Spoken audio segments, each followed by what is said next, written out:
जय, कैसे हैं? उम्मीद करते हैं अच्छे होंगे। तो राहिल जी सेंटर पर आप लोग को बहुत बहुत स्वागत है।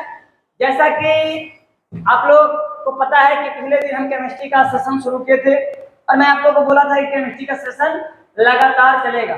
और जिस प्रकार से आप लोग इस चैनल पे प्यार बरसा रहे हैं तो इसके लिए मैं सदा आभारी रहूंगा आपका।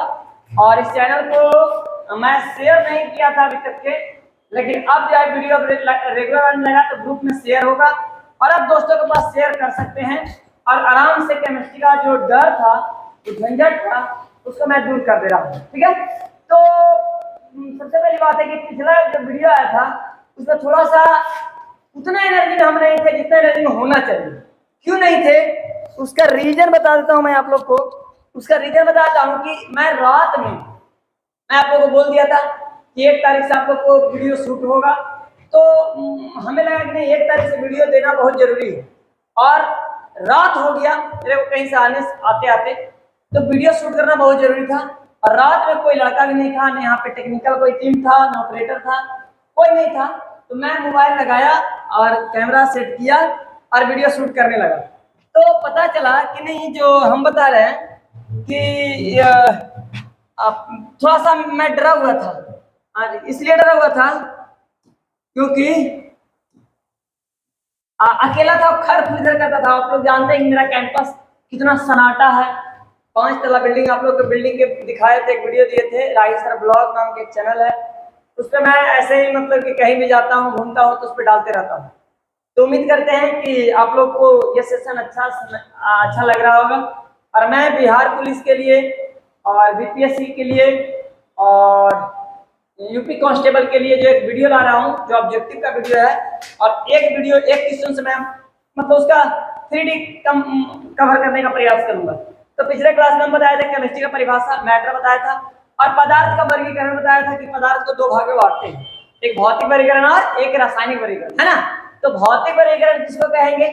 तो भौतिक वर्गीकरण हम लोग पढ़ेंगे पदार्थ का अवस्था, ठोस, द्रव, गैस, प्लाज्मा और बोस आइंस्टीन संघनन पढ़ेंगे। ठीक है, और रासायनिक वर्गीकरण में पढ़ेंगे शुद्ध और अशुद्ध पढ़ेंगे। क्या पढ़ेंगे?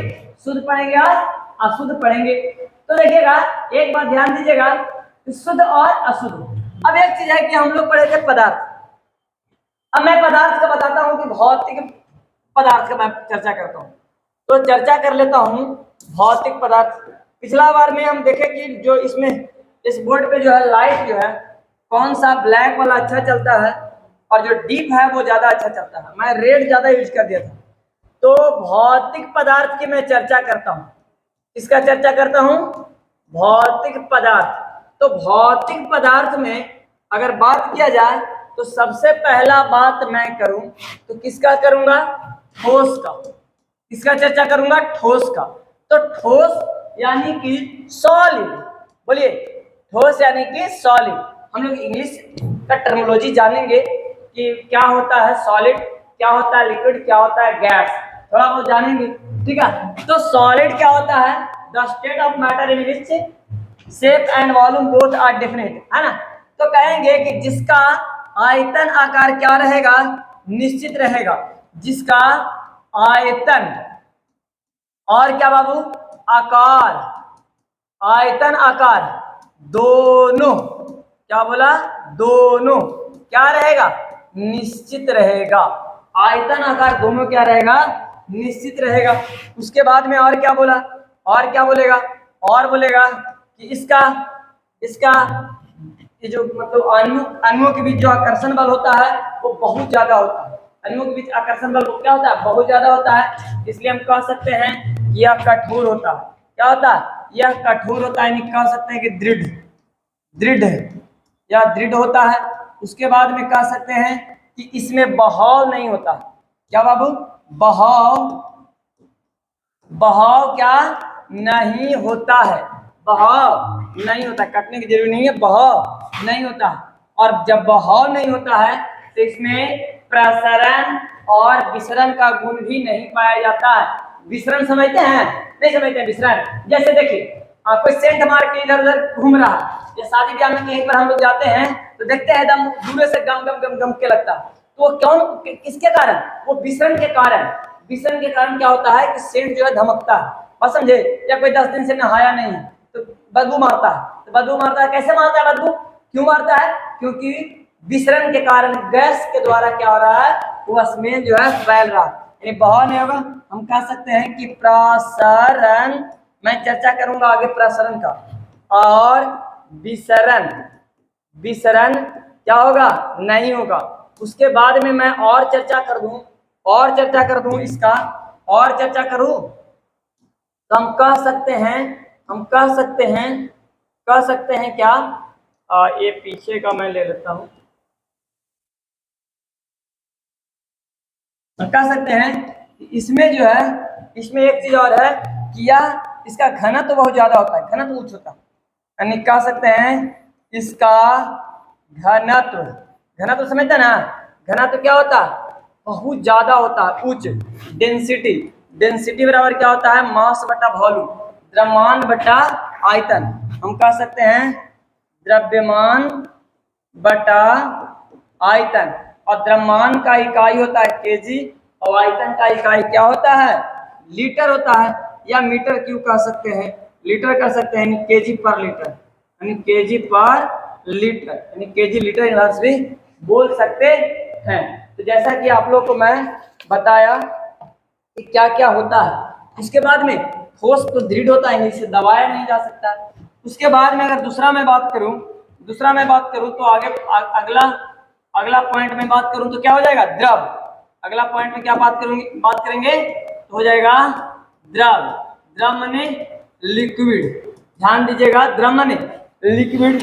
इसका अगर बात किया जाए तो द्रव किसको कहेंगे, तो आयतन आकार क्या रहेगा, आयतन निश्चित, आयतन क्या रहेगा, निश्चित, और आकार, आकार क्या रहेगा, अनिश्चित रहेगा, उसको क्या कहेंगे, द्रव कहेंगे। और द्रव जो होता है, द्रव जो होता है दृढ़ नहीं होता, ये कैसा होता है, द्रव मुलायम होता है। और बाबू रे जब मुलायम रहेगा तो इसका द्रव्यनांक और क्वथनांक क्या रहेगा, उच्च रहेगा। उसके बाद में अगर बात किया जाए तो द्रव का जो होता है घनत्व ठोस की अपेक्षा क्या होता है, कम होता है, यानी कह सकते हैं इसमें घनत्व जो है क्या, घनत्व कम होता है। उसके बाद में और मैं बोलूं तो और बोल सकते हैं, यहाँ पे कह सकते हैं कि द्रव में बहाव की प्रवृत्ति होती है, बहाव की प्रवृत्ति होती है। उसके बाद में और बात करें, और बात कर सकते हैं तो इसमें प्रसरण और विसरण दोनों होगा, प्रसरण और विसरण दोनों का गुण पाया जाता है। उसके बाद में मेन जो है इसका, अगर ठोस का एग्जांपल की बात करें तो इसमें बहुत सारा हो जाएगा, ईटा हो जाएगा, पत्थर हो जाएगा, ध्यान दीजिएगा थोड़ा सा, ईंट हो जाएगा, इसमें एग्जांपल देख सकते हैं क्या हो जाएगा, ईंट हो जाएगा, पत्थर हो जाएगा,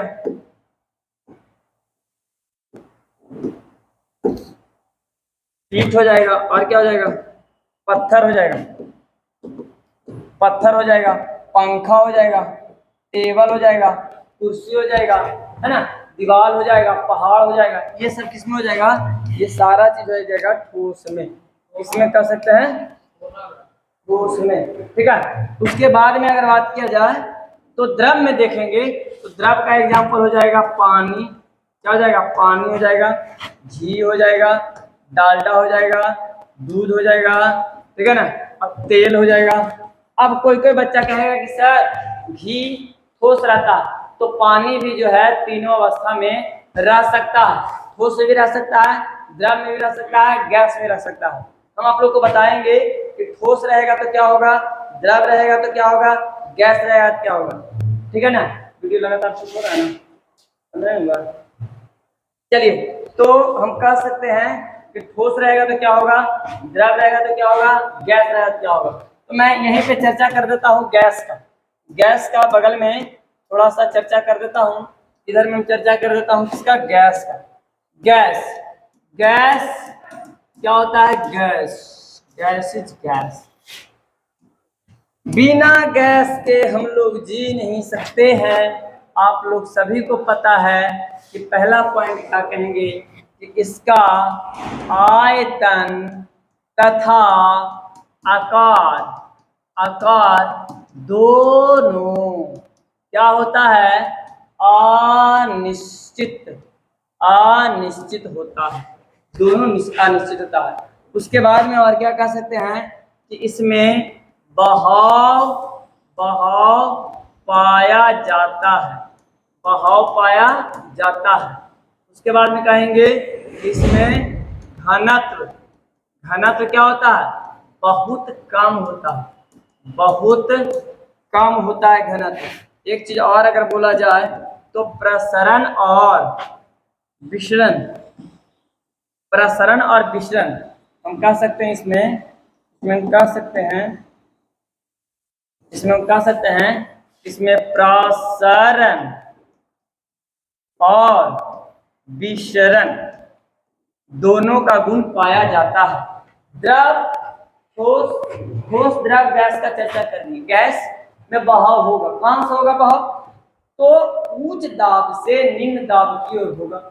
ये सब लोग जानता है कि गैस का बहाव कहां से कहां होता है, उच्च दाब से निम्न दाब की ओर होता है। चलिए देखिएगा, तो यहां से लिखेंगे सबसे पहले कि गैस का बहाव, इससे क्वेश्चन पूछता है गैस का बहाव, तो हम कहेंगे कि उच्च दाब से निम्न दाब, ऐसे लिखो ना, उच्च दाब से निम्न दाब की ओर, उच्च दाब से निम्न दाब की ओर, ठीक है, उच्च दाब से निम्न दाब की ओर। उसके बाद में कह सकते हैं कि निम्न ताप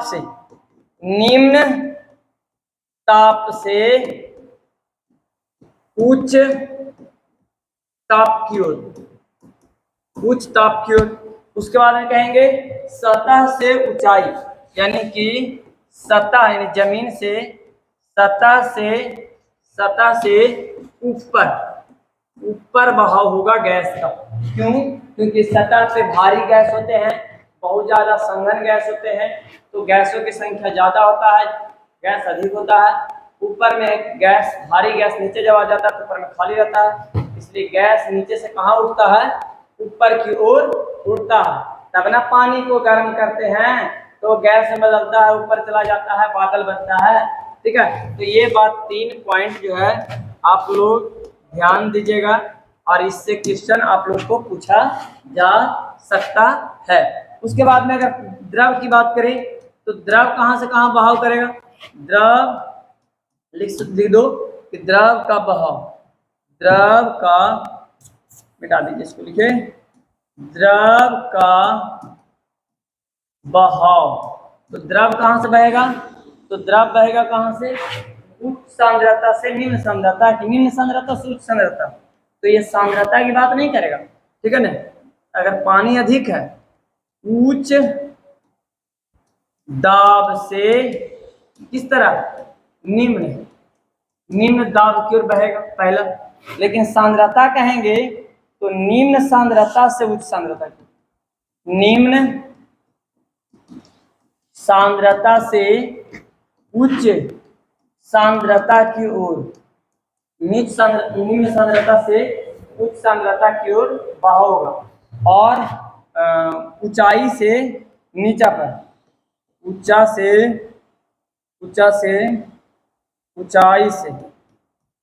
से सतह पर क्या होता है, बहाव होता है। पहाड़ पर पानी है तो पानी पहाड़ से कहाँ जाएगा, नीचे जाएगा, ठीक है। तो ये बात आप लोग को ध्यान देना है, ठोस में बहाव नहीं होता है बाबू, ठोस को रख देंगे तो रख देंगे। कभी भी हम अगर पत्थर को कहाँ से ढलाएंगे, पहाड़ से ढलाएंगे, तो पहाड़ से ढलाएंगे तो कहेंगे पत्थर बह रहा, नहीं, कभी नहीं बोलेंगे कि पत्थर बह रहा, पत्थर ढल रहा। लेकिन पानी को पहाड़ से गिराएंगे नीचे तो कहेंगे पानी बह रहा है, क्योंकि बहाव का प्रवृत्ति होता है। और बहाव कहाँ से होता है, ऊंचा से नीचा द्रव का होता है, और गैस के नीचा से ऊंचा होता है। उसके बाद में बाकी हम यहाँ पे 3 पॉइंट चर्चा कर दिए हैं, इस पर फोकस कीजिएगा, मैं अगले क्लास में क्वेश्चन पूछूंगा। चलिए तो आगे बढ़ते हैं। ठोस द्रव गैस का मैं चर्चा कर दिया आप लोगों को। तो एक मैं बताऊंगा पदार्थ का चौथा अवस्था। ध्यान दीजिएगा, पदार्थ का चौथी अवस्था। बोलिए, समझ में आ रहा? पदार्थ के चौथी अवस्था।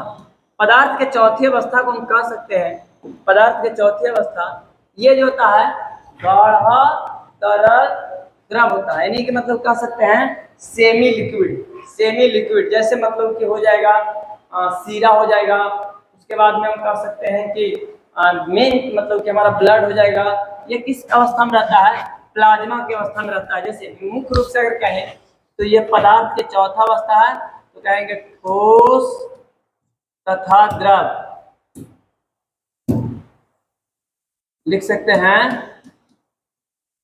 ठोस तथा द्रव दोनों अवस्था में रहता है।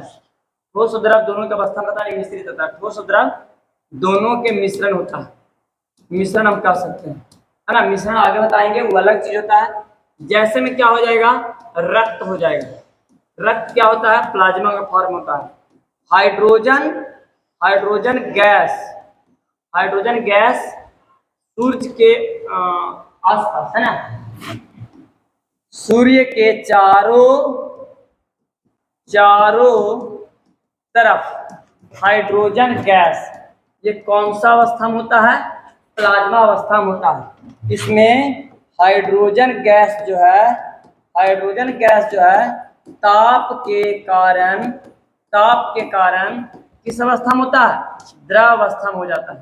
ताप के कारण द्रव में हो जाता है, हो जाता है। उसी को क्या कहते हैं? प्लाज्मा कहते हैं। एक चीज और बता सकते हैं कि हाइड्रोजन का वहां क्या होता है? संलयन होता है। हाइड्रोजन का क्या होता है? हम कह सकते हैं यहाँ पे कि हाइड्रोजन का संलयन होता है। हाइड्रोजन का संलयन मतलब जुड़ना। क्या होता है? संलयन माने जुड़ना। संलयन में क्या होता है? जुड़ना। तो आपको प्लाज्मा के बारे में समझ में आ गया। प्लाज्मा पदार्थ की क्या अवस्था है? चौथा अवस्था है। जब मतलब कि हम कह सकते हैं कि सेमी लिक्विड है। ये क्या कह सकते हैं इसको? Semi liquid. इसको बोल सकते हैं सेमी लिक्विड बोल सकते हैं बाबू।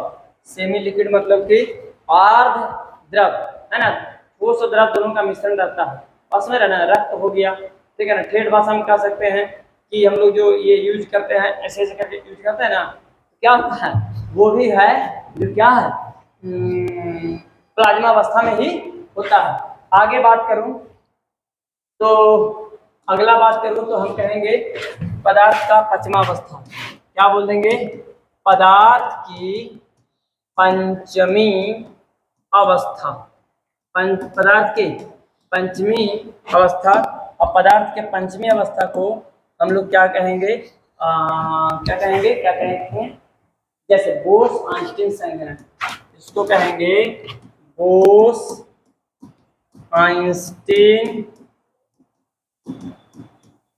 संघनन, है ना। इसको शॉर्ट में कह सकते हैं BEC, बोस-आइंस्टीन कंडेंसेट। तो समझ में आ रहा है सबको? कोई दिक्कत है तो डायरेक्ट बोलिए भाई, किसी प्रकार की दिक्कत नहीं होना चाहिए। बोस-आइंस्टीन संघनन। उसके बाद में अगर बात करें तो बोस-आइंस्टीन संघनन क्या होता है? तो द्रव हम कह सकते हैं कि किसी भी गैस को एक न्यूनतम ताप पर क्या किया जाता है? ठंडा किया जाता है। उसको क्या कहते हैं? बोस-आइंस्टीन संघनन। न्यूनतम ताप पर क्या किया जाएगा? ठंडा किया जाएगा। उसको क्या कहेंगे? बोस-आइंस्टीन संघनन। सबका नोट्स का व्यवस्था भी मैं करवाऊंगा। आप हमारे टेलीग्राम चैनल से जुड़ जाइएगा। टेलीग्राम चैनल का नाम क्या है मैं अभी वीडियो में बता दूंगा। ऑपरेटर मेरे पास अभी नहीं है और उसी को पता है कि किस नाम से टेलीग्राम है। इंस्टाग्राम आपको पता है, इंस्टाग्राम राही यादव GS, इस पे तो आप लोग धमाल मचेले हैं, ठीक है ना। तो आगे चलिए बढ़ेंगे। आगे रासायनिक वर्गीकरण हम बताएं। भौतिक वर्गीकरण, ठोस द्रव गैस, प्लाज्मा, बोस आंशिक संघनन। आगे देखेंगे रासायनिक वर्गीकरण, वर्गीकरण है ना, कम बेसी नहीं हो रहा है? रासायनिक वर्गीकरण इस तरह का ट्रिक किया था, रिव्यू कैसे हो रहा है? रासायनिक वर्गीकरण, और रासायनिक वर्गीकरण जो है वो हम लोग पढ़ेंगे, शुद्ध पढ़ेंगे और अशुद्ध पढ़ेंगे। रासायनिक वर्गीकरण में मैं पहला बता देता हूँ शुद्ध पदार्थ। क्या बता देता हूँ? पहला शुद्ध पदार्थ। पहला चलिए शुद्ध पदार्थ, पहला शुद्ध पदार्थ। शुद्ध पदार्थ किसको कहेंगे? जो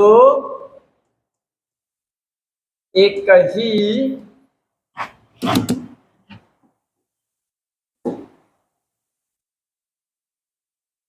ही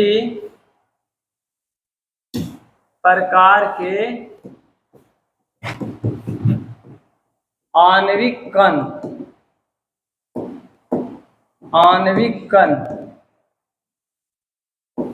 क्या लिख रहा हूं? आणविक कण से बनेगा, उसको शुद्ध कहेंगे। आणविक कण क्या होता है? तो आणविक कण हो जाएगा अणु, परमाणु और क्या हो जाएगा? आयन हो जाएगा। ये पगला गया लगता है, अणु परमाणु आयन हो जाएगा। शुद्ध पदार्थ में सबसे पहला तत्व, दूसरा यौगिक। तो मैं आप लोग को तत्व के बारे में बता देता हूँ। इसके बारे में तत्व, तत्व क्या है? तत्व हम कह सकते हैं कि एलिमेंट। देखिएगा तत्व, पहला में तत्व, तत्व मतलब एलिमेंट। एलिमेंट क्या होता है? एलिमेंट्स भी कह सकते हैं। हम कह सकते हैं कि एक ही प्रकार के ये बनेगा परमाणु से, ठीक है ना? क्या बनेगा? एक ही प्रकार के परमाणु से बनेगा। ये शुद्ध पदार्थ है, शुद्ध है। उसके बाद में कह सकते हैं कि तत्व जो है रासायनिक अभिक्रिया में भाग नहीं लेगा, ठीक है ना? शुद्ध होता है और रासायनिक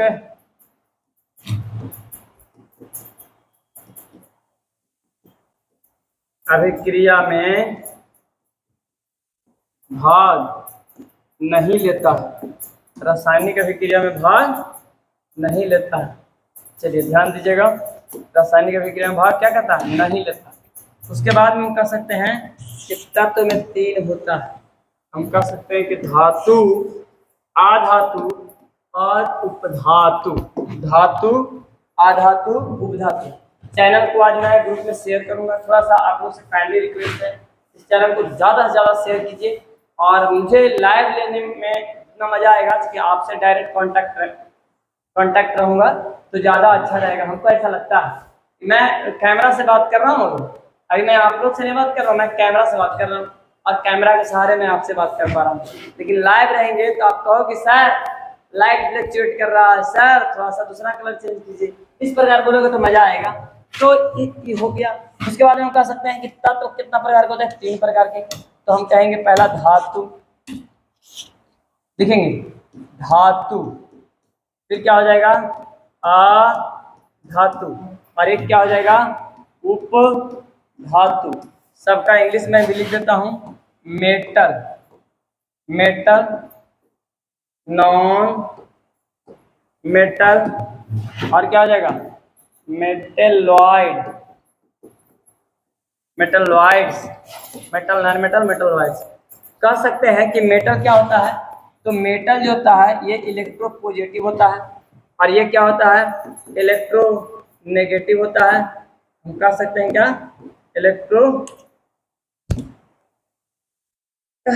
काहे दिक्कत कर रहे हैं? इलेक्ट्रोनेगेटिव होता है। और ये जो होता है उदासीन होता है। क्या होता है? उदासीन होता है। अगर बात किया जाए हमारे आवर्त सारणी में, पीरियोडिक टेबल में बात किया जाए तो पीरियोडिक टेबल में धातुओं की संख्या 93 है और अधातुओं की संख्या 18 है और उपधातुओं की संख्या 7 है। उपधातुओं की संख्या कितना है? 7 है। तो तत्व, धातु, अधातु और उपधातु पढ़ लेंगे, है ना? धातु क्या होता है, अधातु क्या होता है, उपधातु क्या होता है, जिसका मैं चर्चा आप लोग से कर दिया हूँ। लेकिन अब बात होता है, कोई कोई ऐसा है जो आपको बता देते हैं कि थोड़ा सा धातु जो होता है विद्युत का सुचालक होता है, अधातु विद्युत का कुचालक होता है, और उपधातु जो होता है अगर इसको मिश्रित करेंगे तो ये इसका चालकता क्या हो सकता है, बढ़ सकता है। जैसे एन टाइप और पी टाइप हम लोग सेमीकंडक्टर बनाते हैं, हम लोग यूज करते हैं सोलर प्लेट में, तो सिलिकॉन का यूज करते हैं। तो धातु व धातु उपधातु पढ़ाएंगे तब वहाँ पे आप लोग को चर्चा करेंगे। यहाँ पे रहने दीजिए यही तक के, आगे हम आगे बढ़ेंगे यौगिक। आगे क्या बताएंगे, अगला बताएंगे यौगिक। पहला तत्व हो गया, दूसरा हम पढ़ा रहे हैं क्या, यौगिक पढ़ा रहे हैं। क्या पढ़ा रहे हैं बाबू, यौगिक माने कि कंपाउंड, यौगिक यानी कि कंपाउंड। यौगिक क्या है, कंपाउंड।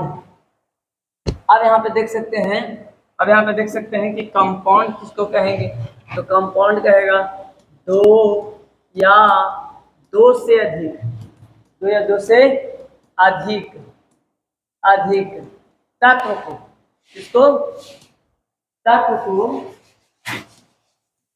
तत्व को निश्चित अनुपात में, निश्चित अनुपात में, निश्चित अनुपात में रासायनिक संयोग करता है, रासायनिक संयोग करेगा, रासायनिक संयोग करेगा, है ना। उसके बाद में बोला कि रासायनिक संयोग करेगा तो इसे आसानी से अलग नहीं कर सकते हैं, आसानी से अलग नहीं कर सकते हैं। उसके बाद में यौगिक, यौगिक कितने प्रकार के होते हैं, दो प्रकार के होता है। एक होता है कार्बनिक, क्या होता है, कार्बनिक, और दूसरा होता है अकार्बनिक। कार्बनिक किसको कहेंगे, कार्बनिक जो यौगिक कार्बन से बनेगा, कार्बन के साथ हाइड्रोजन रहेगा, ऑक्सीजन रहेगा, उसको कहेंगे कार्बनिक। मोस्ट कार्बनिक जो है हमें पौधा तथा जंतुओं से मिलता है, लेकिन कार्बनिक यौगिक को निर्माण किया जा सकता है। शुरुआत में ब्राजीलियस बोला था कि कार्बनिक यौगिक को प्रयोगशाला में नहीं बनाया जा सकता है, लेकिन उसी का ब्राजीलियस का एक शिष्य था बॉयलर, जो क्या किया था, कार्बनिक यौगिक को प्रयोगशाला में बनाया था। सबसे पहला कार्बनिक यौगिक कौन था, यूरिया था। कौन था, यूरिया। चलिए थोड़ा सा इसको छोटा करके ऊपर करता हूँ साइड में। चलिए तो हम आप लोग को बताते हैं कि यहाँ पे कार्बनिक यौगिक क्या होता है, तो जो कार्बन और कार्बन के साथ हाइड्रोजन, और अकार्बनिक किसको कहेंगे, जो बिना कार्बन के बनेगा। जैसे अपवाद में होते हैं कार्बोनेट, ठीक है ना। कार्बनिक अकार्बनिक, कार्बनिक यौगिक को पौधे तथा जंतुओं से भी प्राप्त कर सकते हैं, लेकिन अकार्बनिक यौगिक को कहाँ से प्राप्त करेंगे, इसको भूमि से प्राप्त करेंगे, भूपर पट्टी से प्राप्त करेंगे। कहाँ से, भूपर पट्टी, भूपर पट्टी आधा पा होगा, भूपर पट्टी। कैसे लिखाएगा भूपर पट्टी बाबू, भूपर पट्टी, भूपर पट्टी, भूपर पट्टी से प्राप्त करेंगे, ठीक है ना। उसके बाद में और क्या कह सकते हैं, अकार्बनिक यौगिक का, अकार्बनिक एग्जाम्पल में हो जाएगा NaCl, और हो जाएगा CaCO3, और हो जाएगा NaOH। उसके बाद में बात करें तो बहुत सारा होता है, इसका नाम हो जाता है सोडियम क्लोराइड, सोडियम क्लोराइड। इसका नाम है कैल्शियम कार्बोनेट, कैल्शियम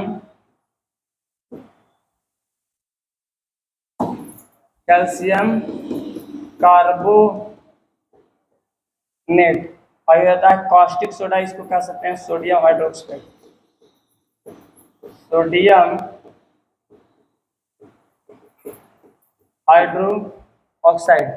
थोड़ा सा एक चीज आप लोग से काइंडली रिक्वेस्ट है, इसको 360 पर देखें, 144 पर नहीं, 360 पर देखिएगा, बहुत अच्छा क्लीन क्लीन क्लीन क्लीन नजर आएगा, ठीक है ना।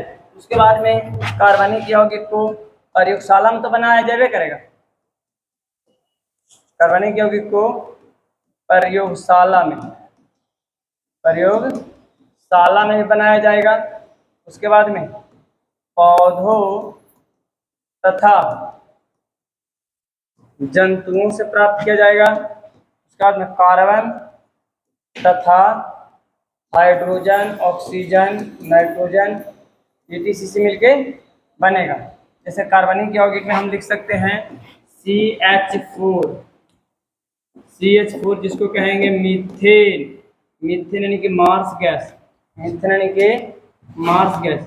HCOOH फॉर्मिक एसिड, उसके बाद में CH3COOH acetic acid, C6H12O6 glucose, C6H6 benzene. सब आप नाम लिख सकते हैं। ये एग्जाम्पल कार्बनिक का है और ये किसका है, कार्बनिक का है। तो कार्बनिक यौगिक किसको कहेंगे, तो वैसा यौगिक जिसका निर्माण कार्बन तथा कार्बन के साथ हाइड्रोजन, नाइट्रोजन, ऑक्सीजन से मिलकर होता है, उसे क्या कहेंगे, कार्बनिक यौगिक कहेंगे, है ना। कोई दिक्कत? टाइम कितना मिनट हुआ, कितना मिनट, 35। चलिए, तो एक चीज और मैं चर्चा कर देता हूँ। जब इतना चर्चा कर दिया तो मैं एक चीज और चर्चा कर देता हूँ, अशुद्ध पदार्थ। क्या चर्चा कर दूं, बोलिए। अशुद्ध पदार्थ, अशुद्ध पदार्थ, अशुद्ध पदार्थ मतलब इम्प्योर मैटर, इम्प्योर। अशुद्ध किसको कहेंगे भाई, जरा ध्यान दीजिएगा। अशुद्ध किसको कहेंगे, जो दो या दो प्रकार के आणविक कण से बनेगा। नहीं समझे, जो दो या दो से अधिक आणविक कण से मिलके बनेगा उसको क्या कहेंगे, क्या कहेंगे, अशुद्ध कहेंगे। अशुद्ध में जैसे हम लोग मिश्रण का चर्चा करते हैं, हालांकि मिश्रण का जो हम परिभाषा लिखेंगे, मिक्सचर का जो परिभाषा लिखेंगे, थोड़ा सा सही लिखेंगे। मिक्सचर का बढ़िया से लिखते हैं, ध्यान दीजिएगा। मिक्सचर, मिक्सचर हम लिखते हैं, क्या लिखेंगे कि दो या दो से अधिक आणविक कण को निश्चित अनुपात में,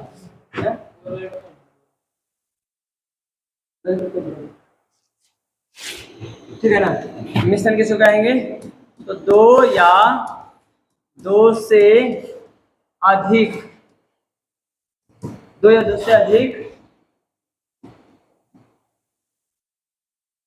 आणविक कण को अनिश्चित अनुपात में, अनिश्चित अनुपात में मिलाने से होगा, मिलाने से होगा। समझ गया ना। मिश्रण दो प्रकार के होता है, एक समांगी मिश्रण और दूसरा विसमांगी मिश्रण। बोलिएगा, मिश्रण किसको कहेंगे, तो दो या दो से अधिक आणविक कण को अनिश्चित अनुपात में मिला लेंगे। उसके बाद में आसानी से अलग किया जा सकता है, आसानी से अलग किया जा सकता है, आसानी से क्या किया जा सकता है, अलग किया जा सकता है, ठीक है ना। समांगी और विसमांगी। समांगी मिश्रण किसको कहेंगे, जब दो या दो से अधिक आणविक कण को संपूर्ण रूप से मिला दिया जाए, या दो या दो से अधिक आणविक कण संपूर्ण रूप से मिल जाए, उसको कहेंगे समांगी। और दो या दो से अधिक आणविक कण संपूर्ण रूप से नहीं मिले तो उसको कहेंगे विसमांगी। किसे बोलेंगे, समांगी में पानी और चीनी क्या हो जाएगा, संपूर्ण रूप से मिल जाएगा तो समांगी कहेंगे। वही कहेंगे पानी और नमक संपूर्ण रूप से मिल जाएगा तो समांगी कहेंगे। दूध में पानी अगर संपूर्ण रूप से मिल जाएगा तो क्या कहेंगे, समांगी कहेंगे। लेकिन सुनील मिक्सचर जो है उसमें बादाम और चना, नारियल ये सब जो है संपूर्ण रूप से नहीं मिलेगा तो उसको हम क्या कहेंगे, विसमांगी कहेंगे। लोहा के चूर्णे के साथ गंधक के चूर्णे को मिला देंगे तो विसमांगी। आप बताइए कि गेहूं के साथ धान कैसा होगा, समांगी की विसमांगी, तो बताएंगे विसमांगी। बताइएगा शराब में पानी डालेंगे तो समांगी की विसमांगी, समांगी, क्योंकि संपूर्ण रूप से मिल जाएगा। तेल में पानी डालेंगे तो समांगी की विसमांगी, तेल में पानी डालेंगे तो तेल और पानी नहीं मिलता है और जो नहीं मिलता है उसको कहेंगे विसमांगी। अगले क्लास में मैं बताऊंगा आप लोग को, अगले क्लास में मैं पढ़ाऊंगा पदार्थ की अवस्था में परिवर्तन। यहाँ तक के देखने के लिए बहुत बहुत धन्यवाद। मैं आपका सदा आभारी रहूंगा। Bye, love you, take care, खुश रहिए, मस्त रहिए, जहाँ रहिए स्वस्थ रहिए और लगातार मेरे चैनल पे बने रहिए और जितना तक हो सके उतना शेयर कीजिए, ठीक है।